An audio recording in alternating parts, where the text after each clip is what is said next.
নমস্কার বন্ধুরা, সুভদ্রাদির কিচেনে আপনাদের সকলকে স্বাগত। বলে ভালো আছেন এবং সুস্থও আছেন। পোস্ত এমন একটা মহার্ঘ বস্তু হয়ে দাঁড়িয়েছে যে খেতে ইচ্ছে হলেও সবসময় কিন্তু খেয়ে ওঠা যায় না। তবে লোভ তো সংবরণ করাই যায় না। যাই হোক, সেই জন্য পোস্ত একটু খেতে ইচ্ছে করেই। পটল দিয়ে পোস্ত খেতে কার না ভালো লাগে। আজকে তাই বন্ধুরা চলে এসেছি পটল এবং আলু সরু সরু করে কেটে তাই দিয়ে পোস্ত রান্না করেছি। সম্পূর্ণ নিরামিষ রেসিপিটি গরম ভাতের সঙ্গে বা রুটির সঙ্গে সবেতেই কিন্তু চলবে। আর ডাল যদি সঙ্গে থাকে তাহলে তো আরও কথাই নেই। চলুন তাহলে কিভাবে করেছি। খুব সহজেই খুব কম তেলে মশলায় রান্নাটা তৈরি হয়েছে। আমি নিয়েছি প্রথমে 250 গ্রাম মতো পটল। সেটাকে সরু সরু লম্বা করে কেটে নিয়েছি, আর তার আগে ছাড়িয়েছি মাঝখানে মাঝখানে খোসা রেখে। আলুও সেরকম সরু সরু পটলের মতোই কেটে নিয়েছি, তাকেও মাঝখানে মাঝখানে খোসা রেখে দিয়েছি। আসলে একটু খোসাটা রাখলে স্বাদও বাড়ে আর জিনিসটা একেবারে কাপড়ের মতো মিশে যায় না।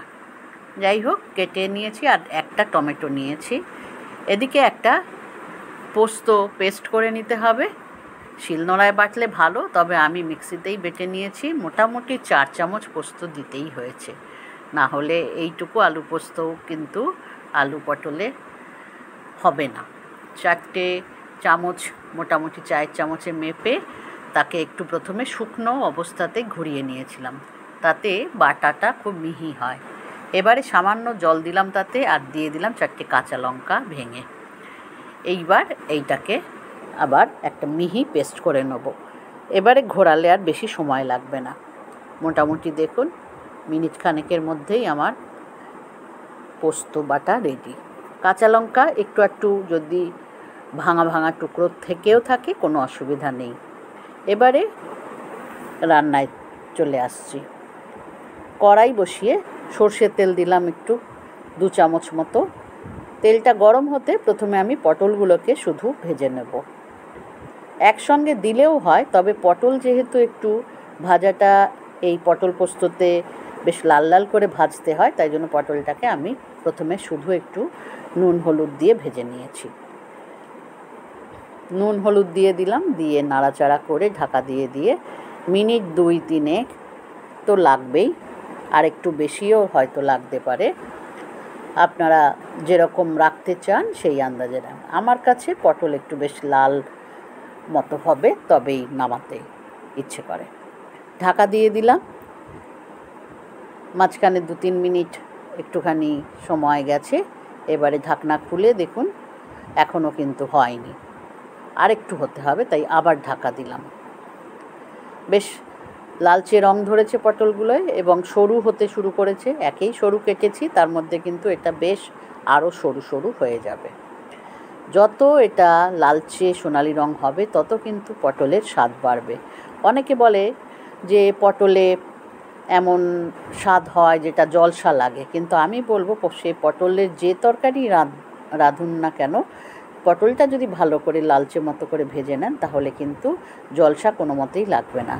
সরু করে কাটলেও কি, ডালনার মতো করে কাটলেও, কিংবা ঝোলের মতো কাটলেও। কথা বলতে বলতে পটলগুলো বেশ ভাজা হয়ে গেছে। এবারে দেখুন তেল প্রায় ফুরিয়ে এসেছে, আর সামান্য একটু দিলাম। সব মিলে আমার ওই 3.5 চামচ 4 চামচ মতো গেছে। একটা ছোট্ট শুকনো লঙ্কা দিয়ে দিয়েছি ফোড়নে, আর 1 চিমটি 5 ফোড়ন। যেহেতু সম্পূর্ণ নিরামিষ তরকারিতে দেখবেন 5 ফোড়নের গন্ধটা খুব সুন্দর লাগে। একটু গন্ধ বেরোতেই এবারে দিয়ে দিলাম সরু সরু করে কেটে ধুয়ে রাখা আলু। খুব সামান্য, একটা মোটে আলু, মাঝারি সাইজের। ইচ্ছে করলে নাও দিতে পারেন, শুধু পটল পোস্ত করলেও ভালো, তবে পটলের সঙ্গে আলু দিলে একটু বেশ মাখা মাখা হয়, খেতে ভালো লাগে। আলুটাকে দিয়েও সামান্য একটু নুন দিয়ে দিলাম, আবার একটু ভাজা ভাজা করে নেব। এই ধরনের একটা তরকারি যদি দুপুরবেলা গরম ভাতের সঙ্গে পাওয়া যায়, বিশেষ করে নিরামিষের দিনে আসলে আমরা হয় পনির খাই, নয় কোনো পোস্তর তরকারি খাই। এগুলোই কিন্তু মুখ্য আমাদের আকর্ষণ হয় নিরামিষের দিনে।